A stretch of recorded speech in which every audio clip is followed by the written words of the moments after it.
This tutorial is going to be on how to bring your ZBrush model into Maya and getting all that detail through the displacement map.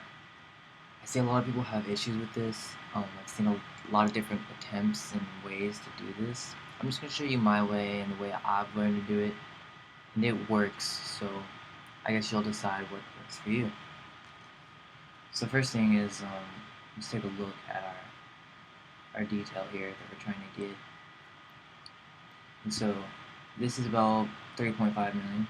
Um, you don't really need to displace this high. You probably only need to displace to 800,000, and then you can get the rest through a normal map. And I'll do that as well, just to show how to do the normal map to get all this detail. So what we want to do is go to the lowest res.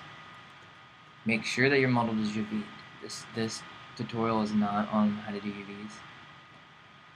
So go look up how, or learn how to create UVs if you don't know, because this will not work if you do not have UVs. So this is your lowest res. I have 13,000, and this is what we're going to bring into Maya. We're going to be able to extract the map through the highest subdivision level, which we said was going to be 4. So this is where we want to extract all the detail from. So we have to tell ZBrush, hey, we want subdivision 4. If you were going to do subdivision 5, which you probably shouldn't, because it's just no reason to, you wouldn't have to do what I'm about to do. You could just go to lowest subdivision level. What we're going to do is go to subdivision 4 and create a morph target. Now, the reason we're doing this, yet again, is because there's no point in shooting a displacement map up to 3 million. The map's not going to be able to hold that much detail anyway, so just do around 1 million, you'll be fine, and get the rest of the detail with a normal map. That's why we're doing this. So what we're going to do is store a morph target, which is this subdivision here. So just going to store that, go all the way down, and then on this subdivision level is where we want to extract the displacement map. So you're just going to come down to displacement, and we're going to take a look at these settings. Adaptive, I usually turn this on for organic models. I always turn on smooth UVs. You want to flip it, and you want to turn on 3 channels. I would just typically always have these 4 checked. If you only want to flip it if you're gonna export it. If you're just gonna create it right here in ZBrush, which is what we're gonna do, you can turn this off. But I use this in my own workflow just to export things faster. But we're gonna export it right here so I can show you how to do it manually. And the subpixels, let's just turn this up so it's just more detail. It'll just make a better map. We're not gonna do a 32-bit. You can, if you do, make sure you export it because ZBrush won't export in the XR, so do it from here. But we're not going to do that. We're just going to keep it regular. So once you've set these settings, just create your displacement map. So it took about 5 minutes. I just paused the recording for a second. But let's turn off the texture. It turned on the texture for me. So let's see what it's doing. ZBrush, you have to have the texture on, that's right. So I'm just going to delete this texture.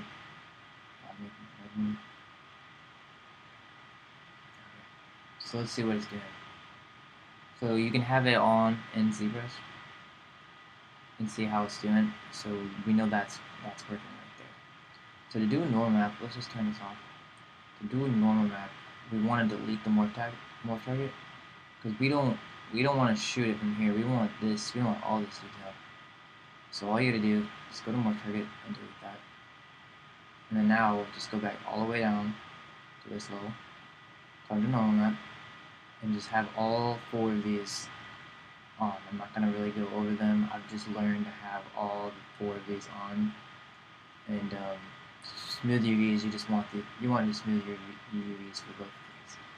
But just have all 4 of these on, and then if you're at your lowest subdivision level, go ahead and just create another. Okay, I'm not sure why that normal map took longer than normal, but it took about 4 minutes. So I'm not sure why that just happened, but we got our normal map and we got our displacement map. Now we want to get them out of ZBrush. So the way to do this, we'll start with the normal map, since we just did that one, is you need to clone it. So once you clone it, you'll see that it popped up over here. Well, now we can open up this little menu right here, and if you want, we'll dock it over here. The way you do that is you just grab this little circle arrow, throw it in here, and then now we have our little texture palette. So the first thing you need to do is you need to flip it. UVs and ZBrush are reversed when you compare them to Maya's. So every time you export a map from ZBrush, you have to flip it. It's kind of annoying. I've gotten used to it. You'll get used to it. It's just something you have to do. But flip vertically before you export it. So just click it and make sure you're paying attention when you click it, because you can't really see this very well. So you're probably, well, there you go, it gives you a preview, but still, be careful, don't click it too many times. I know how I place my UVs, so I know this is facing straight, so this is correct. And then you just export this. So just go to your folder structure and save this out. I'll save it out as a TIFF.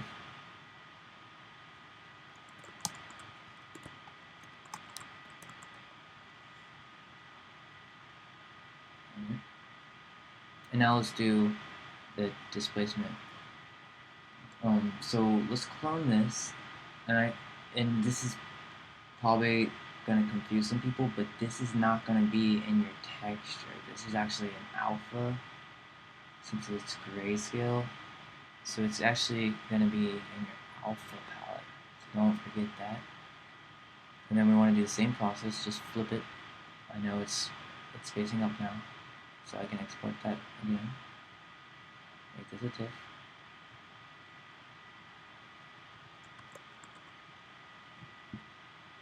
Okay.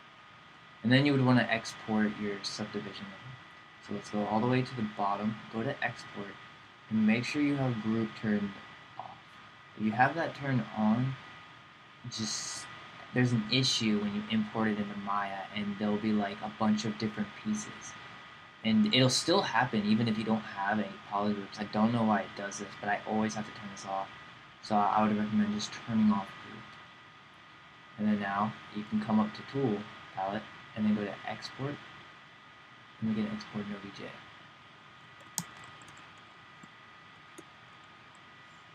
Okay. So that's how you manually export it. But there's another way. I'll turn these off. Let's come down. And so if you have your displacement map loaded in your palette, you have your normal map loaded in your palette, what we can do is, if you have GoZ set up, I'm not going to teach how to set this up. It's actually very simple. Just go to pixelogic.com. But if you have GoZ set up, we can just press GoZ and ZBrush will set it all up. I'm going to show you how to set it up in Maya, but we're going to use GoZ to send it, so we don't have to import, export. That just gets annoying. I wanted to show you how to do that though. So what we can do is just, if you're on your mesh, press GoZ and it'll go to your selected subtool, and it will export your normal map, displacement map, and texture map.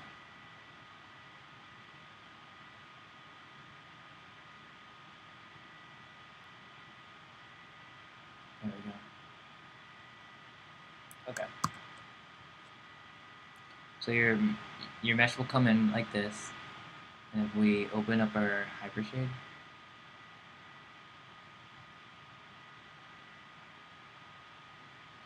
you can see ZBrush sent in a blend with a texture, with a normal map, and as well, if you go to the shading group, there's a displacement map. So if you've never done displacement, if you're not really new to this, you might be like, what is he talking about?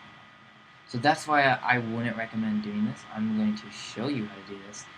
If you really just want to do this fast and you're just trying to get into ZBrush out, just do it that way. But you're not going to understand what you're doing. So we're going to kind of do it from scratch. This will work, but sometimes it works, sometimes it doesn't. And I'm not to scale right now. And that's another thing we're going to have to do in a second. But if you just come in here, let's see if you're in Mental Ray, go to Mental Ray. It should, sometimes, it doesn't work, but GoZ usually just works from just pressing the button.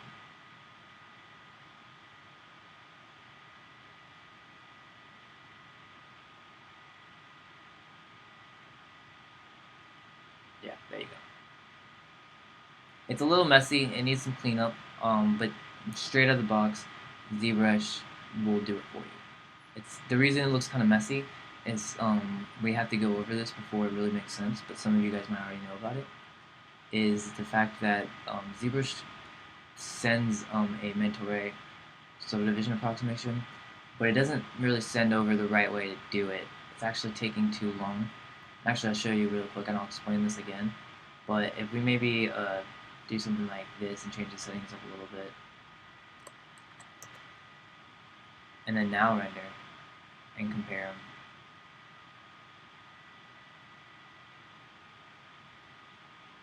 Okay, not only did that take 5 seconds, but it's much smoother. Alright. So we're going to do this from scratch. I know I didn't really explain this, and why do we need a mental ray subdivision, but ZBrush does it all for you. All you have to do is come in here, maybe change some settings up, done. So if that's all you really wanted to know, then you're pretty much done. But I think you should stay around and learn how to do it manually. And you should learn about how to do scale, because this is going to become an issue when you start doing your lighting and I guess whatever. So when you imported your displacement into, press go Z, when it imported the displacement map, it did all the settings for you. And so basically when you import your displacement map, you have to change some settings, and it did it for you. And it did it based on your scale right now. But if we do this manually, which is the way we're about to do it, and scale it up to size, then these values are going to change, and I will show you. So for right now, I'm literally just going to start a new scene. Okay, we'll have our hyper shade right here, and that's probably, I think, that's all we're going to have open right now. So let's go ahead and just start off by importing your mesh. I don't have my project set right now. I would suggest you having project. I'm not doing that right now, just because I don't need it for this instance. I guess I didn't say my you don't really need it for this instance, so I'm not going to do it. So you import your model. It's taking in from that M tool, so I'm gonna import a lamp, put it in over here. First thing I'm gonna do is every time I import my model from ZBrush, I always soften the edge of the models. Now it's nice and smooth. I didn't add anything. Okay. Second thing I'm gonna do is probably just go ahead and go to scale. A lot of people probably never even do this if you think about it. But we need to get it to world scale for lighting, for shaders, and specifically for doing displacement map. We didn't have to do it for when we press Go Z, because Go Z just kind of like compensated for it. But if you're doing this manually, you need to scale this. You should scale this. So first off, let's see if you guys have your grid set up. Go to display, grid, options, and this will come up. So this is the settings I have right now. Make sure, go to Maya preferences, make sure you're in settings, okay? So what I'm saying right here is I'm saying length and width 100 units. I'm saying, and this little quadrant right here is going to be 100 units. Going up over here is 100 units, so total 200 units, 100 units in negative Z and 100 units in positive Z. So this whole thing is 200 by 200. Okay. And so so we have 200 going length and width, and then we have 200 going into the front and the back. So then I said grid lines every 10 units. So each one of these is 10 units. And then the subdivisions, we can add another subdivision just to kind of cut it in half and give us more. But if that's too confusing, just do this. And so think of this as a ruler. So 10, 20, 30, 40, 50, 60, 70, 80, 90, 100. Okay. So a human head is about 55 centimeters. So we're going to want 10, 20, and so this is going to be 30, 40. And so it's going to be around right 40. Let's see. So we want 20, 40, and like 50. So it's going to be like right here that we're going to get 55. So once you've applied this and you kind of understand how this works, we want to scale this to, I'll just group it, Command G, R for scale, and then, so that right there is 20.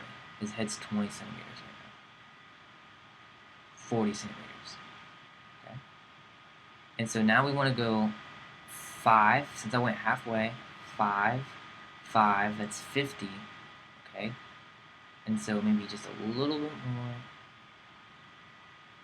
That's going to be about 55 right there. Use the world scale. And so I'm going to open my outliner. Just make sure you group that. Let's keep these values clean. And you can even delete the history if you need to. Name it. I'm not going to be renaming my stuff that much, but you probably should. So I'm going to turn my grid off, and so we got that set up. Right? You can create maybe like a little quick camera, and then set up a little thing right here, just so we can see our progress, so maybe you can understand what's going on as I do what I'm about to show you. Make sure you're in mental array. If you're not in mental array, you need to be in mental array. So right now it's taking like 3 seconds to render. That's what it looks like. Okay, so what do? We smooth the normals, we put it to world scale, and so there's one more thing we need to do to set it up, is we need to add an approximation. And basically what we're going to do is we're going to say, hey, at render time, I want you to go to a certain subdivision level. I want you to subdivide this many times. And the reason we want to do that is because the displacement map is telling where the model needs to push out and push in. And if it doesn't have enough geometry, if it doesn't have enough polygons, it's not going to be able to do that. So we need to subdivide it. And you might be saying, well, why don't I just press 3? Don't do that. Just, it's going to be more efficient to do it the way I'm showing you. So you want to go to Window, Rendering Editors, Mental Array, Approximation Editor. I would make a little shelf and then just hold Control Shift, because I use this a lot. Or the Control option. I think it's Control. Yeah, it's Control Shift. Window, Rendering Editors, Mental Array, Control Shift, and there you go. So now you can just click this. Make sure you save yourselves. Okay, so once you have this little thing open, this is where I see people do things differently. I see sometimes people like to use displacement tessellation, and then sometimes, other times, people like to use subdivisions. I use subdivisions. I add subdivision to the model. That's how I'm going to be teaching it. So what you're going to do is you're going to have your model selected and just press create. It'll create one, and it will automatically assign it. So if you just click on your model, and if you go to your attribute editor, you should see it right by your shape layer, unless you have like a ton of history. So just clear your history.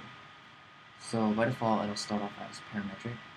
What I do is it changes to spatial, and so now I can set a minimum subdivision and a max subdivision. Usually, just think of this as like, how many subdivisions did you have in ZBrush? What was your subdivision level?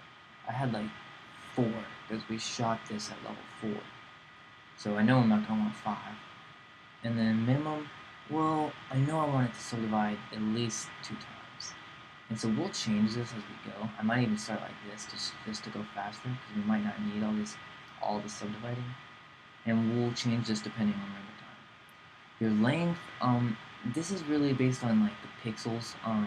I usually just change this to 0.1. And sometimes I also do 0.1. It just depends on how slow it's going and how not. I usually change this lower when I want more details to come through. So that's how I use this. And I always turn on fine. That's just what I've learned to do. And it also gives a finer result. So once you've done all that, I would just remember 0.1 for length, and then I told you how to use this. So if you open up your render, I'll save what we had before, and then now that we have subdivision, let's just see the difference and how much longer does it take to render. Okay, so it didn't even take that much longer. Alright, but you can see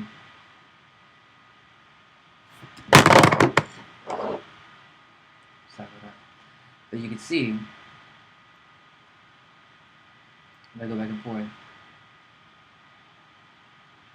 you can see something's happening there. It actually looks like some details are in there for some reason, but I haven't added that. So what we did is we added the subdivision. So it's going to be subdividing, and so now we can go ahead and add our detail. So what we want to do is go ahead and create a new material. You can do it on the Lambert, but if you do it on the default Lambert, it's going to be on every single material, on every object you bring in here. So I'll just create a balloon. I'll turn down the reflectivity, turn down the eccentricity, turn down the specular a little bit. We don't want something super specular. And I'll make this a little bit darker. And we can take a look at that difference. Alright. Okay. We'll just call this old blend. Old blend. Alright. So now, what we need to do is to hook up this displacement map, we want to do it in the shading grid.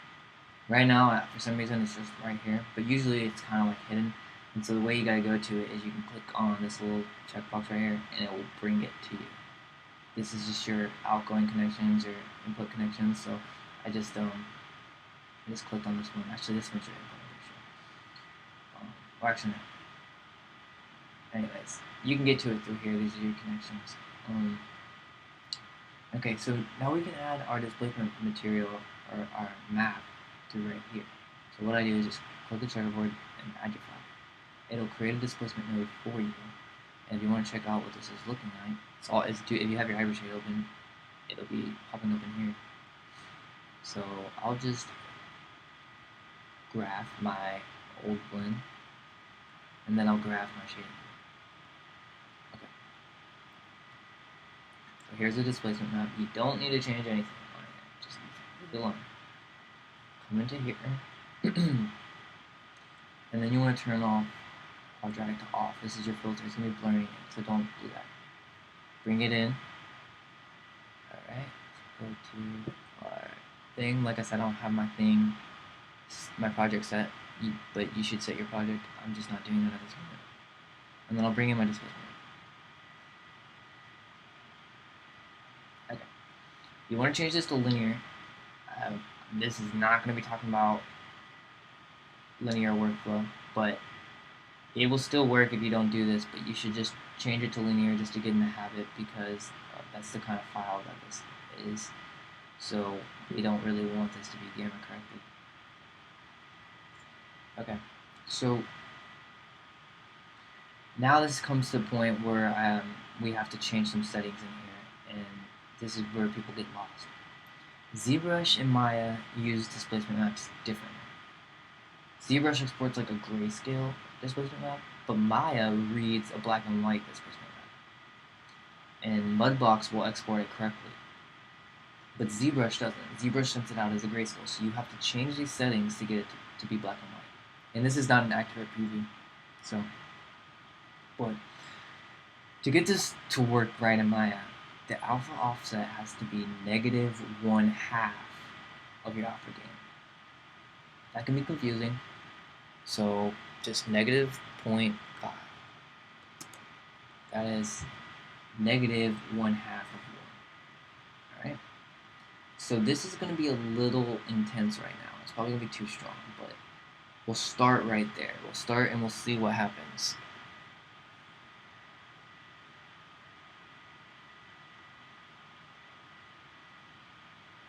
Alright, got it. Nailed it. No, way too strong. But we got something happening. Yeah. So now we want to start lowering this value. I'm going to lower it a lot. I'm going to just go ahead and go down to 0.6. Probably should go 0.08. I'll even go low. I'll probably go really low, because just from experience, that's usually what I have to do. So make sure your alpha is -1/2. It's not that much math. Just cut it in half and put a negative there. So now let's see what's going on. Whoa. Uh-oh. Got something happening. Alright, so let's go ahead and delete this. This is obviously not correct. So let's compare it. There we go. Uh-oh. Uh-oh. We got something happening. So there you go. That's already nice. We can make it stronger. So I'll make it 0.2 just to see how we can push this. So I would really think about alpha gain like an intensity and just constantly make sure that alpha offset is negative 0.5. Okay, that's how I really do it. So let's save this again. And right there. Ooh, it's a little strong, but we're getting more details. You see, yeah, this is much stronger. I like it, but let's find a mid-range, and then I'm going to move on. So I'll pick 1, 2. Alright. And so what is that, 0, 6? Alright. Got it. Okay, so watch render. It's only taking 5 seconds, so if yours is taking longer, you did something wrong. It should go pretty fast, and that's the goal here. So I like this. This is looking good. And if you want this to be smoother now, we'd mess with the approximation. So another way to get to your approximation is to just press edit. And if you change this maybe to old man, and close your approximation editor, open it back up, now we can just see it right here and we know this is ours. I'm gonna press edit. So you can maybe lower this value now just to show you how this will change it a little bit. So it's 4 seconds right now. Let's see what happens. I just want to see real quick. Because this is what I'll do. I'll change the values and then I'll come back to the subdivision and just play with it until it looks right. Obviously, already it's taking longer. So you can already see it's taking too long. It might actually give me what I want, but this isn't worth it. This is already taking longer than 10 seconds. So I really want to actually just kind of press escape. It's taking too long.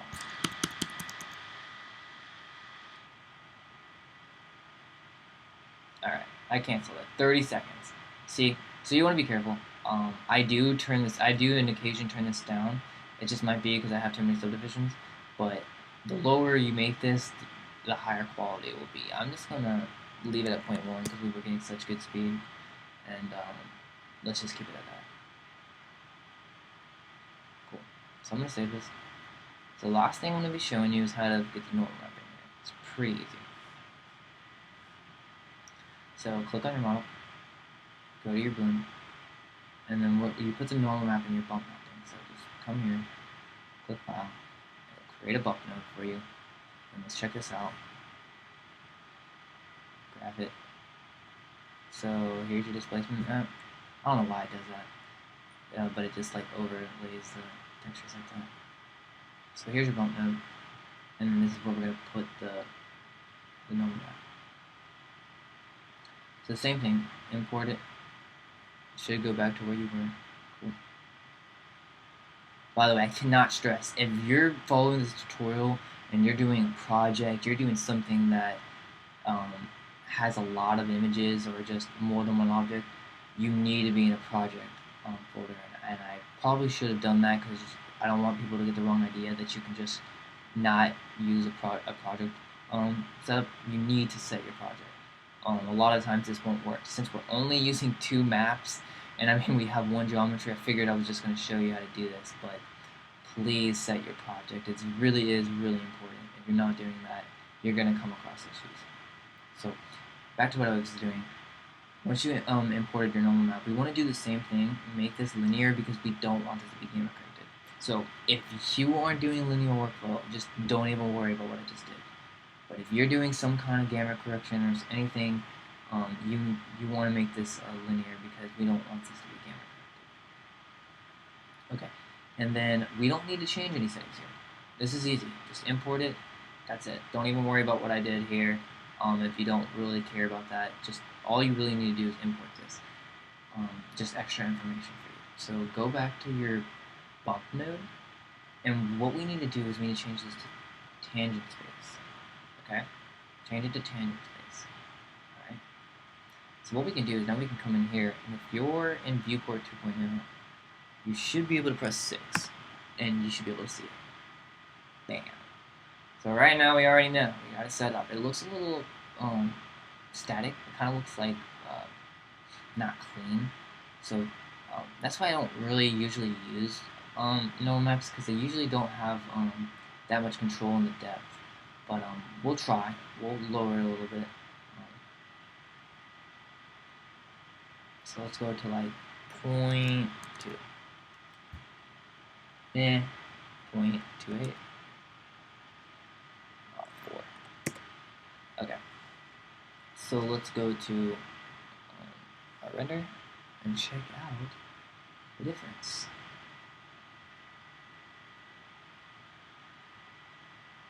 Dun, dun, dun, dun. So it's too strong, and that's why I was saying, like, I changed the bump depth and it doesn't really affect it the way I want it to affect. So it's still a little too strong. So watch, I'll turn this down to like 0.01. Let's see if it doesn't change. Nope. So like I said, the bump depth does not make a change, and I'm not sure. So what I usually do is another way you can do this. Is we can change this to bump for a second, and so if I make this a low value and keep it right here, let's just go ahead and render. Okay. So we'll delete this normal map so we can compare to what it was before. Okay, so let's turn this up to about 0.14. I'll render, and we'll compare it to before we even added the bump. Okay, so you can see it's doing something, so it does work.